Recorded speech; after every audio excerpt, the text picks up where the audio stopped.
after school, buses pick kids up and, take kids home. But I got on the YMCA bus because my mom wouldn't get off work till a certain time. So, I would be at the YMCA from like 3:30 to 6, 7 sometimes. I did that for about 5, 6 years.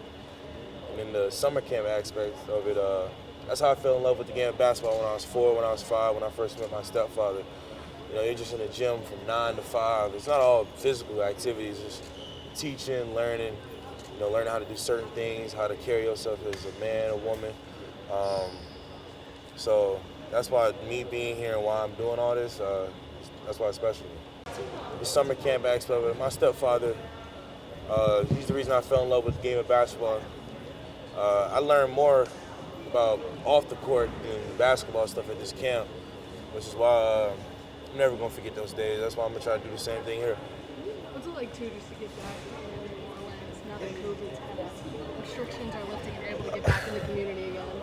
It's great. COVID restrictions kind of made it hard because I feel like when kids aren't able to physically see you in the physical, it doesn't have that same impact like over a Zoom call or just trying to send voice recordings or face videos. It just doesn't hit the same. So that's why I'm glad I'm able to do this.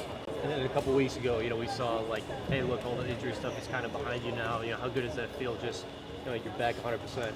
I think anybody that would tell you that dealt with injury or whether they play sports or not, it's amazing. It was a long year for me of rehab and mental battles, but I'm fine now and I'm ready to get to work. As you watch these finals, does that make you really want to get back on court? Honestly, I ain't really paying too much attention to the games themselves. I'll look at who won. The Pels, baby. Pels in the first round was all I needed to see. That was all I needed to see to really be excited to get back out there. Watching that run was exciting for you? It was exciting, seeing young players, Jose, Trey, Herb, Jackson. If I'm forgetting anybody, I'm sorry.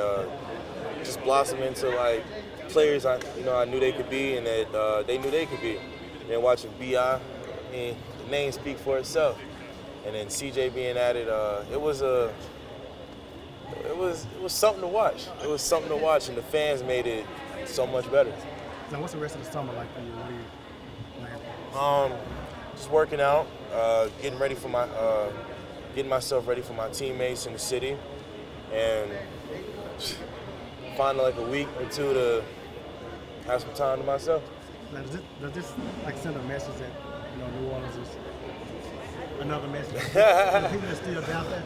Man, hey, you good at what you do, man. I like that. I do want to be here. That's no secret. I feel like I've always stood on that whenever I spoke. But currently this doesn't really have anything to do with that. This is just me wanting to be a pillar in my community. When you talking about being a fabric here in New Orleans, let me ask you, you're not much older than some of the kids that are here today, but what are some of the differences and the challenges that you see from these young folks from what you grew up with back in Carolina to here in New Orleans? It's very similar. Me and my friends from back home, we talk about it a lot. After a certain point, things just don't change. The cities back home don't change. Buildings aren't being built. I can go back 20 years ago and things will look the same. But after high school, you just feel like that's at the point where kids should be thinking about college or trying to branch off into the world. That's not the thought process. The thought process is just stick around and see where life take you.